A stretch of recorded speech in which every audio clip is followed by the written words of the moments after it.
Au nom du Père et du Fils et du Saint-Esprit, unique Dieu. Amen. Je continue avec vous l'interprétation de la révélation avec cette introduction et on était arrêté sur le symbolisme du chiffre 7 et on a parlé des frappes et des avertissements qui ont symbolisé par le chiffre 7 dans la vie de chacun de nous, que ça peut venir sous différentes formes, par exemple la maladie, des avertissements dans nos vies, la voix de Dieu qui nous parle, qui nous invite à venir à lui. Et les 7 églises, en fait, c'est un chiffre qui symbolise toutes les églises où le Seigneur est présent en chair et en sang par son corps et par son sang sur les autels. Ce sont les églises apostoliques où l'enseignement est complet avec la présence de l'Esprit Saint qu'on ne peut pas voir, mais qui est présent dans les sacrements, et surtout, avec le corps et le sang du Christ. En effet, le livre de la Révélation est un livre bien aimé qui était très apprécié par les saints et les fidèles des premiers siècles, à tel point qu'à côté des psaumes qui étaient retenus par cœur, ils retenaient par cœur également le livre de la Révélation. Cela parce que le Seigneur a annoncé à côté des béatitudes que heureux celui qui lit les paroles de cette prophétie et celui qui garde. L'auteur de la Révélation est Saint Jean, en fait, et tous les exégètes ont été d'accord en fait sur ce fait. Il n'y a pas en fait de contestation envers l'auteur de la Révélation, parce que même on trouve en fait dans ce livre beaucoup de mots en fait très appréciés de Saint Jean qu'il utilise beaucoup, comme la lumière, l'amour, le droit, la vérité. Ces termes, ces paroles appartiennent au langage de Saint Jean qu'on trouve dans son évangile, dans ses épîtres et également dans la Révélation. Car le langage de l'homme le montre. Et chacun de nous a des paroles, a des mots privilégiés, des litanies, en fait des phrases qu'il répète parce que elles l'expriment. Il est également bien connu au style de Saint Jean la répétition pour affirmer le sens. Il essaie d'expliquer la signification à travers plusieurs exemples, et cela aussi se montre dans ses épîtres. Tous les auteurs qui ont essayé d'expliquer la révélation ont compté sur une explication symbolique et non littérale de ce livre. Ils n'ont pas essayé d'attribuer tel symbole à telle personne dans l'histoire, ni de faire en sorte de deviner la date de l'avènement glorieux du Christ. Et aujourd'hui, je voudrais aborder avec vous les premières phrases de la Révélation. Je vais les lire. Révélation de Jésus-Christ que Dieu lui a donnée pour montrer à ses serviteurs les choses qui doivent arriver bientôt et qu'il a fait connaître par l'envoi de son ange à son serviteur Jean. On peut prendre les premiers mots, en fait, révélation de Jésus-Christ comme titre pour tout le livre. Cela veut dire que ce qu'on va lire maintenant est une annonce. Et le mot annonce comme notion est très important, en fait, c'est très important dans la pensée chrétienne. Car nous croyons en Dieu en comptant sur des révélations et des annonces divines. Qu'est-ce que cela veut dire? C'est que lorsque Pierre a dit au Seigneur, « Tu es le Christ, le Fils de Dieu vivant », le Seigneur, Jésus, lui a dit « Heureux es-tu, Pierre, fils de Jonas, parce que ce n'est pas la chair et le sang qui t'a révélé cela, mais mon Père qui est aux cieux. » Cela veut dire que cela, tu ne peux pas y parvenir par ta propre intelligence. Mais tu as reçu une révélation, une annonce du Père céleste et tu l'as accepté. Car les choses qui concernent Dieu, ce n'est qu'à Dieu lui-même de les annoncer et nous, on n'a qu'à les accepter.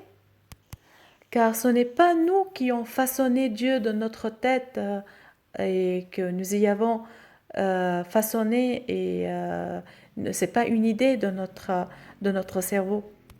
Ce n'est pas nous qui avons créé la Trinité et la rédemption et tout cela. Mais il s'agit de révélation divine. Car Dieu se révèle. Et le Seigneur, à d'autres endroits, dit « Je te remercie, Père, parce que tu as caché cela aux sages. » Qu'est-ce que c'est? C'est que il a caché tout ce qui est à Dieu, tout ce qui est la Trinité et la connaissance de ce qui concerne Dieu. Il dit qu'il les a cachés aux sages et aux intelligents à leurs propres yeux et il les a révélés aux enfants. Cela veut dire qu'il y a quelque chose qui s'appelle la révélation et cela veut dire que Dieu s'annonce. Il se révèle. Et lorsque notre Dieu se révèle, à nous les fidèles, nous devons dire Amen. Dieu, il nous dit je suis, j'existe. Nous, on lui dit Amen. Il nous dit je me suis incarné. On lui dit Amen. Et même si on ne comprend pas, on l'accepte. Et donc, l'annonce et la révélation, en fait, exigent notre admission et non nécessairement notre compréhension. La compréhension humaine ne va pas avec la révélation divine. Ça ne marche pas, en fait. L'annonce exige que nous acceptions, en fait, ce que Dieu révèle. Et parmi les révélations divines, la révélation de ce qui va advenir. Car Dieu, en raison de son amour pour nous, il s'est révélé, il a révélé sa personne à nous, il a révélé en fait le salut, son plan pour notre salut et la rédemption, et ça fait partie aussi de son amour de nous révéler ce qui va venir, en fait, ce qui va arriver à l'Église dans les temps futurs, même sous forme symbolique. Car Dieu ne nous a rien caché à cause de son amour de ses enfants, pour nous. Et lorsque nous nous approchons de lui, vraiment, alors il nous révèle encore plus de ce qui est à son esprit. Et il nous révèle d'autres mystères. À qui on peut comparer cela? Rappelez-vous l'histoire où le Seigneur, en fait, Dieu, il a marché avec Abraham, comme deux amis qui marchaient ensemble. Et il a dit une chose très étrange que le livre de la Genèse le cite. En fait, Dieu dit, est-ce que je vais cacher ce que je vais faire à Abraham? Nous, en tant qu'humains, on va supposer, mais Dieu, tu peux faire ce que tu veux, hein, tu es Dieu. Abraham, en tout cas, ce n'est que peu de poussière. Finalement, ce n'est qu'un homme. Et même Abraham, en s'adressant au Seigneur, il lui dit, je ne suis que poussière, je suis qu'un peu de poussière. Mais pour Dieu, Abraham, il est très cher et il va rien lui cacher. Et Dieu, par sa grande humilité, il va prendre la vie d'Abraham. Il va lui dire, que penses-tu, Abraham? Je vais détruire ces deux villes, Sodome et Gomorrhe. Et Abraham lui dit, mais non, je ne suis pas d'accord. Mais comment ça? Tu n'es pas d'accord? Moi, je te dis ce qui va se passer, c'est une révélation. Bien sûr, je te le dis, mais tu dois accepter. Et pourtant, Abraham, il lui dit, mais ce n'est pas possible. Est-ce que le juge de l'univers tout entier ne peut commettre l'injustice? Et il lui dit, supposons qu'il y ait dans ces deux villes 50 personnes justes, Et le Seigneur de lui répondre, s'il y en avait 50, je ne détruirais pas ces 2 villes. Et puis il lui dit 40 ou 30. Et donc la révélation ou l'annonce divine est donnée à des personnes qui aiment Dieu. Et dans le livre de Daniel, on a la même idée.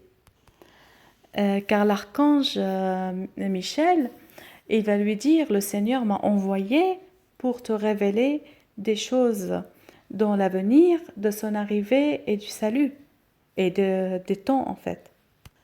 Car tu es une personne bien aimée.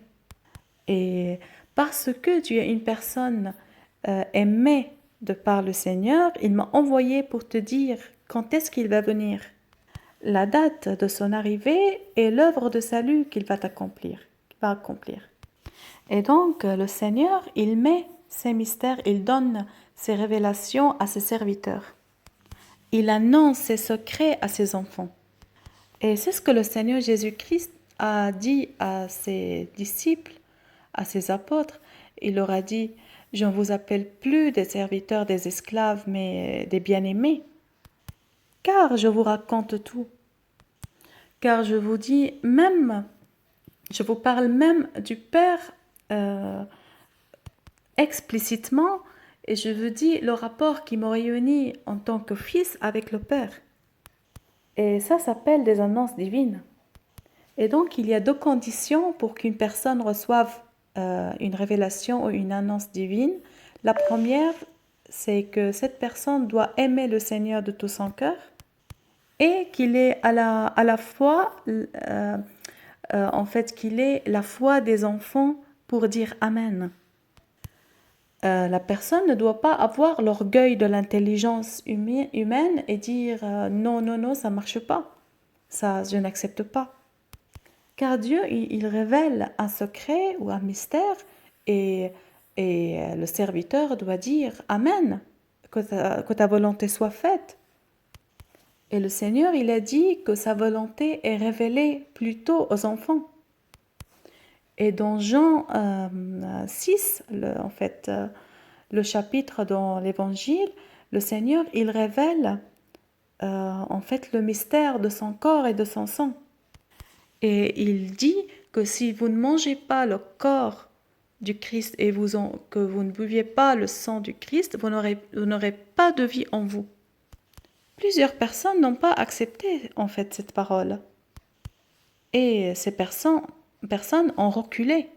Ils ont arrêté de suivre le Christ. Et le Seigneur va s'adresser à ses disciples pour leur dire « Et vous aussi, vous allez me quitter ?» Et Pierre de répondre « Mais non Seigneur, où est-ce qu'on va aller? Et la parole de la vie éternelle est chez toi, est avec toi. Toi, tu nous expliques la voie vers le royaume des cieux et nous, on accepte. Tu nous dis qu'il faut manger le corps qu'il faut prendre le corps et le sang du Christ et nous, on dit Amen. Eh bien, ce n'est pas compliqué. Si tu le dis, on le fait. Et ceux qui l'ont délaissé, ceux qui ont quitté le Seigneur, mais bien sûr, ils n'ont pas su dire Amen. C'est l'orgueil humain, en fait, qui n'accepte pas. C'est pourquoi nous avons besoin de la foi des enfants pour accepter le Christ. Et si on ne revient pas comme les enfants, on ne peut pas entrer au royaume. Et donc le Seigneur, il annonce, et nous, on n'a que dire Amen.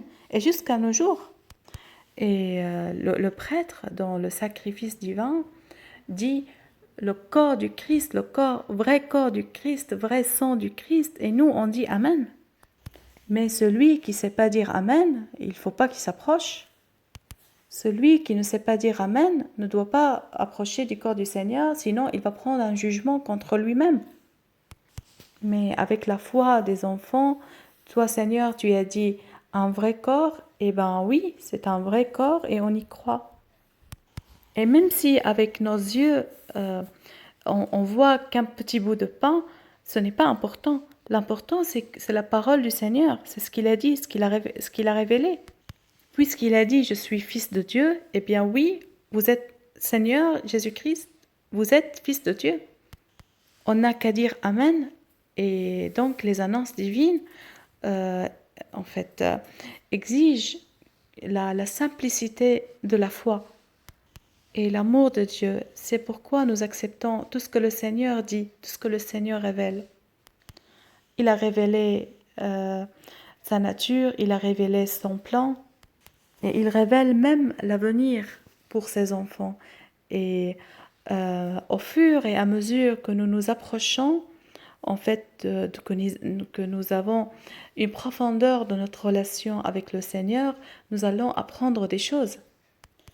Nous allons voir le Seigneur de plus en plus et nous allons jouir de ses révélations et de ses annonces. Ces annonces peuvent être des visions, peuvent être un rapprochement plus profond du Seigneur. Ça peut être aussi l'esprit de la prophétie et beaucoup d'autres choses. Et tout le livre de la Révélation est mis sur le titre de la révélation de Jésus-Christ. Et ça sera sans sens quand tu lis le livre de la Révélation, de dire pourquoi. Parce que le Seigneur, il n'attend pas que tu lui dises ça ou que tu lui poses des questions. Il révèle des choses de l'avenir et à nous de dire Amen, de dire oui Seigneur. Nous devons y croire comme ça a été révélé. Révélation de Jésus-Christ que Dieu lui a donnée. Mais ça peut nous troubler parce que est-ce que la révélation, c'est la révélation de Jésus-Christ ou de Dieu lui-même? Mais Jésus-Christ n'est-il pas Dieu? Et pourquoi il dit la révélation de Jésus-Christ que Dieu lui a donnée? Celui qui a pu faire une petite étude de l'évangile de Jean peut remarquer cette manière, cette expression dans le langage de Saint Jean. Saint Jean réfère beaucoup d'événements au Seigneur Jésus et puis il en fait la référence à Dieu le Père. Mais est-ce que c'est du Seigneur Jésus ou du Père? Et le Seigneur Jésus vient dire, tout ce qui est pour moi est au Père et tout ce qui est au Père est à moi. Je suis un avec le Père. Et donc tout ce qui est au Christ est à la fois au Père, mais c'est pour nous démontrer, c'est pour nous montrer que le Seigneur Jésus est un avec le Père dans l'essence, dans la volonté, mais il est différencié par rapport à son incarnation et en tant que sa personne de Fils de Dieu.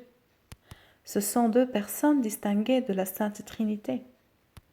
Dieu, personne ne l'a vu et on ne peut pas le voir, mais le Seigneur Jésus, c'est l'image de Dieu invisible. Et c'est pourquoi dans les icônes orthodoxes, vous ne pouvez pas, on ne voit pas une représentation de Dieu le Père. Et même quand on dit au nom du Père et du Fils, on fait le signe de la croix en mettant par-dessus les yeux au nom du Père parce qu'on ne peut pas voir le Père. Il n'y a que le Seigneur Jésus-Christ qu'on peut voir et qui est l'image du Seigneur, qui dépasse le temps, qui ne vieillit jamais. C'est le Dieu incarné qui nous a appris à appeler le Père, appeler Dieu de l'univers, notre Père qui est aux cieux. Il accepte du Père des révélations qu'il nous donne. Mais est-ce que ces révélations sont étrangères au Fils? Mais non. Comme le Seigneur a encore dit que le Saint-Esprit prend de tout ce qui est à moi et vous donne. Mais est-ce que le Saint-Esprit ne possède pas cette révélation? Mais si, il possède tout. Mais c'est pour que nous comprenions que ce qui est au Saint-Esprit est également au Père et le même ce qui est au Fils. Pour que nous comprenions que ces trois personnes sont une dans l'essence. Mais cela n'annule pas la différenciation des personnes de la Sainte Trinité. Cela peut être un peu difficile à comprendre. Par exemple, un enfant demande à son père un objet et le père il dit à l'enfant, allez, va demander à ta maman. Et lorsqu'il revient, l'enfant il lui dit, mais papa, pourquoi tu m'as pas donné? Le père il va lui dire, mais ta maman et moi, nous sommes une personne, nous sommes un. Et ce que ta maman va décider, je l'accepte, on a la même volonté. Est-ce que le papa et la maman sont deux ou un, ou une personne? Ils sont deux et ils sont une personne également. Ils sont unis par rapport à leur volonté. Mais leur différence en tant que personne est claire. Et donc, c'est la révélation de Jésus-Christ que Dieu lui a donnée. Et parfois, il y a des choses qu'on attribue au Christ en tant qu'homme, comme nous. Et il y a d'autres passages où le Christ, on voit en fait en lui la divinité. Et l'humanité du Christ, à côté de sa divinité, construit notre foi en Christ, vrai Dieu et vrai homme. Et donc, Jésus-Christ est vrai Dieu de vrai Dieu et vrai homme de vrai homme. Et donc, la personne de Jésus-Christ réunit la divinité, la pleine divinité de Dieu et la pleine humanité de l'homme créé à l'image de Dieu. Et sa divinité n'a jamais quitté son humanité, même pas un instant. Mais parfois, on parle de lui en tant qu'homme et d'autres, on parle de lui en tant que Dieu. Supposons que toi, tu es un ingénieur et, les gens dans la rue, ils vont te dire, ou dans le travail, ingénieur, monsieur l'ingénieur, et ton enfant à la maison, il va te dire, mon père. Mais est-ce que à ce moment-là, tu es deux personnes? Mais non, tu es une seule personne, avec deux attributs. Et parfois, on parle du Christ en tant qu'homme, sans oublier sa divinité, bien sûr. Et à d'autres endroits, on parle de lui en tant que Dieu, sans oublier, sans ignorer son humanité. Et donc, lorsque le Seigneur s'est endormi, lorsque dans le bateau, il s'est endormi, est-ce qu'on peut dire que Dieu dort? Non, mais dans l'humanité du Christ, oui, il a dormi par rapport à son humanité. Et le Seigneur Jésus, lorsqu'il a été crucifié et lorsqu'il a souffert, est-ce que Dieu souffre? Dieu ne souffre pas, mais un vrai homme, oui, il souffre. L'homme, ça souffre. Le Seigneur Jésus, lorsqu'il a marché sur la mer, sur les vagues, est-ce qu'il existe un homme normal qui marche sur les vagues? Non, il s'agit ici d'une force divine. Et pourtant, ce qui a marché sur la mer, c'est également l'homme Jésus-Christ. Et qu'en preuve, lorsqu'il a tendu sa main pour aider, pour sauver Pierre. Et donc, l'humanité du Christ, sa divinité n'a jamais quitté son humanité. Et c'est la même personne qui a fait des signes, des prodiges et qui a ressuscité les morts et qui a souffert sur la croix. C'est la même personne, c'est la même. Il réunit sa divinité et son humanité à tout instant. Comme si le Christ qui a pris la chair de notre humanité est devenu l'intermédiaire entre nous et entre Dieu le Père. Et par ce biais, il reçoit en fait la révélation de ce qui est à Dieu et il nous le donne à nous. Nous, on ne peut pas voir le Père, mais le Fils unique qui est au sein du Père l'a vu, en fait, il nous en a parlé, il l'a révélé. Et donc, le Seigneur Jésus prend ce qui est à sa préscience divine et donne à notre propre humanité ces révélations.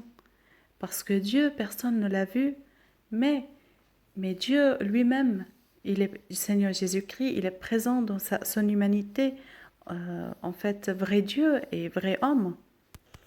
Car le Christ est de l'essence même du Père et il est venu dans un corps humain.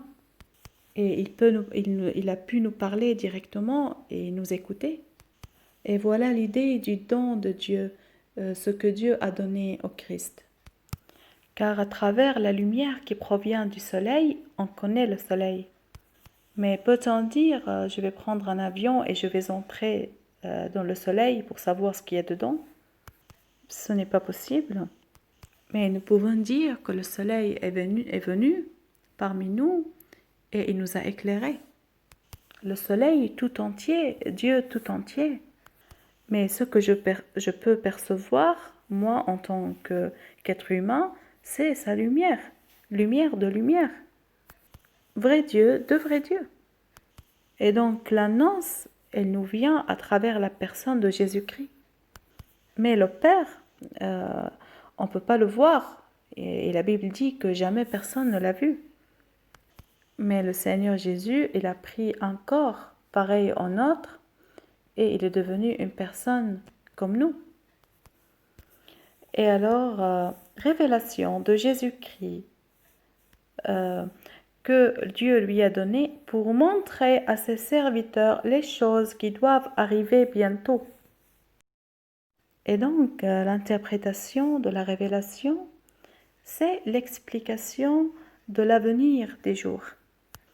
Et même si l'explication reste énigmatique, c'est l'objet en fait principal du livre. Pour dévoiler à ses serviteurs, nous sommes ses serviteurs, ce qui va arriver prochainement. Mais cela fait 2000 ans que cela est arrivé. Comment dire prochainement? Mais celui qui a lu l'épître de Saint Pierre dans son deuxième épître, il va voir qu'il dit « Ne demandez pas au Seigneur dans ce qui est des temps prochains ou des temps lointains, car 1000 ans par rapport au Seigneur est comme un seul jour, et un seul jour est comme 1000 ans. » Et donc, lorsqu'on dit que ça va venir, quand il dit bientôt, on peut même dire que cela fait seulement 2 jours. Et 2000 ans par rapport à l'éternité, c'est très peu. C'est toujours bientôt. Et donc, c'est très relatif par rapport au temps parce que c'est lié à la vision de Dieu lui-même. Et si le Seigneur tarde à venir, c'est pour nous, c'est pour notre salut. Car Dieu ne tarde pas à réaliser ses promesses comme certains prétendent, mais plutôt il prend pitié de nous parce qu'il ne veut la perdition d'aucun. Ce qui l'empêche de venir, c'est sa volonté de ne pas perdre aucun de ses enfants, mais que tout le monde revienne à lui de tout leur cœur par la repentance. C'est comme si Dieu lui-même se disait, si je viens maintenant, il y a des gens qui vont chuter. Et il décide de patienter comme un tendre maître de classe et qui décide de faire une épreuve pour ses élèves. Et il voit que beaucoup de monde n'a pas révisé et il reporte l'examen encore une semaine. Encore 2 semaines, encore 3 semaines. Et alors nous voyons dans le retard de la réalisation de la promesse comme un signe d'amour pour le monde entier. C'est un signe de miséricorde parce qu'il ne veut la perdition d'aucun. C'est notre vision en tant qu'enfant de Dieu, mais les hérétiques, ils peuvent bien sûr prétendre et dire « il a dit qu'il viendrait, il n'est pas venu. Et donc, il ne viendra pas. » Et donc, ils prétendent que c'est un mensonge, que c'est une comédie. Mais Saint Paul, il dit que cela est caché à leurs yeux par leur propre volonté. Comme des personnes qui ferment les yeux et qui disent « Mais où est la lumière? Il n'y a pas de soleil, je ne vois pas. » Et pourtant, le soleil est dans le ciel et c'est eux qui ferment les yeux. Et puis, ça continue et dit qu'il l'a fait connaître par l'envoi de son ange à son serviteur Jean. Et donc, la révélation provient du Père au Fils, à l'ange et puis à Jean. C'est pour cela qu'on dit que l'ange a toujours un rôle dans la transmission des visions.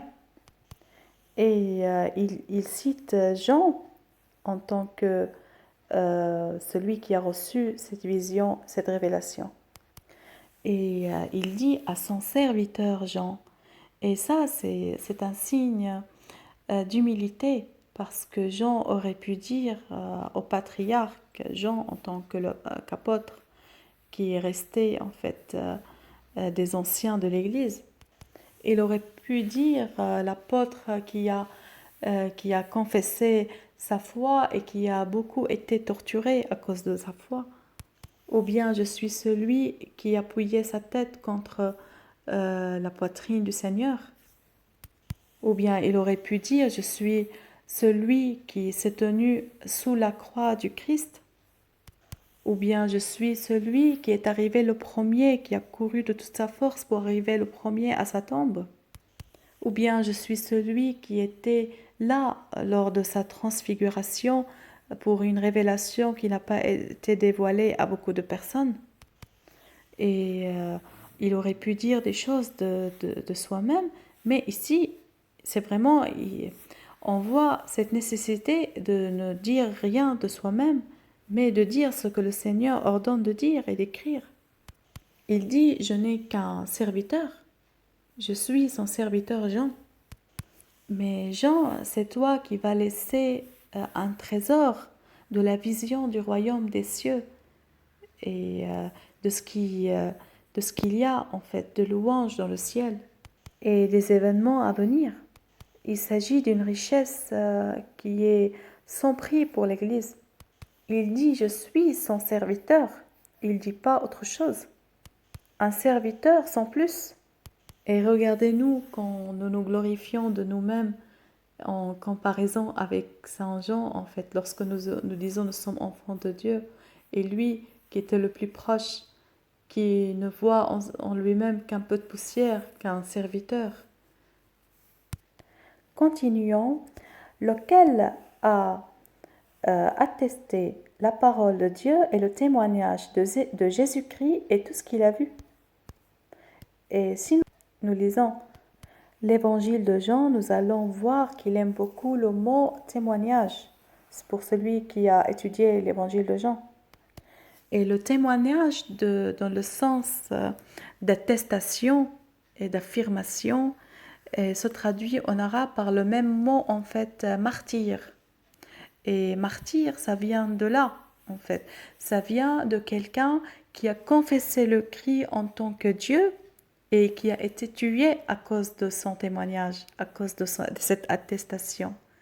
Et ce mot, en fait, il est utilisé dans d'autres religions dans le sens n'importe quelle personne qui se fait tuer dans la guerre pour n'importe quelle cause, mais le sens originel se trouve dans le témoignage pour le Christ qui va coûter à la personne parce qu'il n'a pas nié le Christ son sang, sa vie. Et chaque fois, Saint Jean disait « Je témoigne, moi je témoigne » avec ceux qui sont au ciel et ceux qui sont sur la terre.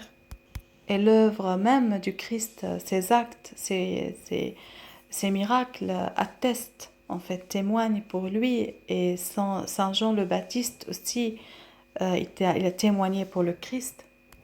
Et les prophètes également témoignent que le Seigneur Jésus-Christ est vraiment Fils de Dieu. Et ceux qui sont au ciel, Père, Fils et Saint-Esprit témoignent, et ce qu'il y a sur la terre aussi témoigne, l'eau, l'esprit, et sont un seul témoignage. Et ce sujet de reconnaissance de la divinité du Christ préoccupe beaucoup Saint Jean, car ce témoignage est de vérité. Cette attestation de la nature et de la vérité même de Dieu. Qui est Dieu? C'est Jésus-Christ. Ce n'est pas un Dieu arrogant qui est au ciel et qui regarde les gens se tuer et qui se réjouit en fait des guerres et qui aime torturer les gens. Mais plutôt, c'est un Dieu qui est ami des hommes, qui aime l'humanité, qui vient sur la terre pour les racheter du mal et de la mort de cette vie et pour leur préparer un royaume un autre pays, un autre monde. Et c'est ça le témoignage de la nature de Dieu, de ce qui est vraiment Dieu. Saint Jean témoigne à la parole de Dieu, il témoigne pour le Seigneur Jésus, et il témoigne encore à travers la révélation de tout ce qu'il va voir au ciel. Et à la fin de la révélation, le Seigneur lui dit que personne n'augmente ni ne supprime rien de tout ce qui est dans cette prophétie, dans cette révélation. Et donc, malheur aux personnes qui rajoutent en fait à ce qui appartient à Dieu, ou bien qui retranchent de son droit divin, en fait, sur sa parole et sur sa révélation, et sur sa volonté également. On n'a pas le droit de changer et de modifier. Comme lorsqu'une personne vient nous dire « Mais qu'est-ce que c'est que l'idée de la Trinité ?» Mais on peut l'abolir, ce n'est pas important. Mais abolir, mais est-ce que c'est nous qui l'avons composé, qui l'avons fabriqué? Dieu, il s'est révélé en tant que Père, Fils et Saint-Esprit. Le fait que tu comprennes ou tu ne comprennes pas, ce n'est pas important. Mais moi, je ne peux pas y changer. Ça ne m'appartient pas. Je peux accepter ou refuser. Mais je ne peux pas modifier cette révélation. Cela ressemble à quelqu'un qui vient dire je suis cette personne et je suis monsieur tel. Et quelqu'un lui dit mais non, tu n'es pas monsieur tel. Tu es une autre personne. Mais tu n'as pas le droit de dire cela parce que chaque personne se connaît lui-même. Il a le droit de se dire, en fait, de dire ce qu'il est. Et personne ne connaît l'intérieur de Dieu, l'Esprit de Dieu, que l'Esprit de Dieu qui habite en lui-même. Et lorsque le Saint-Esprit, l'Esprit de Dieu, annonce une vérité, nous, en tant que croyants, nous disons Amen. Après, heureux celui qui lit et ceux qui entendent les paroles de la prophétie et qui gardent les choses qui y sont écrites, car le temps est proche. Et donc, c'est une nouvelle béatitude qu'on peut rajouter à celle annoncée. Et si quelqu'un se sent incapable de recevoir, en fait, il n'est pas pauvre d'esprit, il n'est pas doux, il n'est pas artisan de paix, il peut quand même lire, en fait, la révélation et essayer de garder sa parole dans son cœur. C'est trop facile, on n'a qu'à lire le livre de la révélation. Et bien sûr, heureux c'est celui qui lit la Bible, la Sainte Bible, et qui contemple la parole de Dieu. Ça s'applique à toute la parole de Dieu. Et heureux ceux qui écoutent la parole de cette prophétie, parce que jusqu'à nos jours, il y a des gens qui ne savent pas lire. Et alors donc, heureux ceux qui tendent leurs oreilles à écouter de leur cœur la parole donnée par cette prophétie. Et donc, le livre de la Révélation appelle en fait ce livre comme prophétie. Donc, c'est une révélation d'une prophétie d'événements futurs. Et heureux ceux qui gardent les paroles de cette prophétie. Et bien sûr, maintenant, il est heureux ceux qui lisent, heureux ceux qui entendent, qui écoutent, et heureux ceux qui gardent. Et heureusement, il n'a pas dit heureux ceux qui comprennent. Heureusement. Laissons la compréhension à la volonté de Dieu et à ses éclaircissements. Mais heureux nous qui lisons, qui retenons et qui écoutons les paroles de ce livre. Car le mot compréhension est trop grand par rapport à ce livre, parce que personne vraiment ne peut en saisir le sens intégralement. Et même Saint Jean lui-même n'a pas tout compris. Mais heureux ceux qui lisent, qui retiennent, qui gardent dans leur cœur, parce que le temps est proche. Et donc le temps reste toujours proche, parce que Dieu est illimité par rapport au temps, et peut-être il peut entrer dans un 3e millénaire ou un 4e, on ne sait jamais. Mais pourtant le temps est proche. Le temps est proche, bien sûr, parce que Nous, en tant que personnes limitées par rapport au temps, nous sommes limités. Et à un moment donné, ça va se réaliser par rapport à nous-mêmes. Mais quand le Seigneur va décider de clore l'histoire de l'humanité, cela lui appartient. Et le jour où ça va terminer, il va nous dire, regardez derrière vous, le temps n'est-il pas vraiment si court? Et on va lui dire, bien sûr Seigneur, tu as raison. Ce sont 4000 ans qui ont passé très, très vite, par exemple. Mais pour nous, pour moi et pour vous, le temps est proche parce que la vie est courte. On ne peut pas garantir notre demain.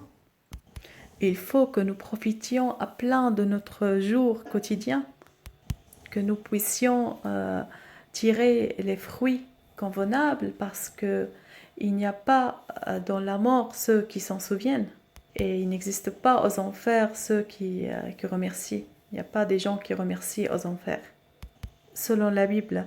Et donc, soyons avertis, car le temps est court, mais soyons sûrs que l'avènement glorieux du Christ est très proche.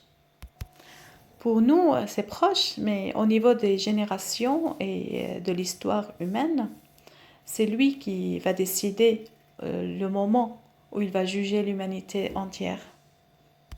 Mais à notre niveau personnel, le temps reste certainement très proche. Et à notre Dieu soit la gloire éternellement, au Père et au Fils et au Saint-Esprit, et merci de m'avoir écouté.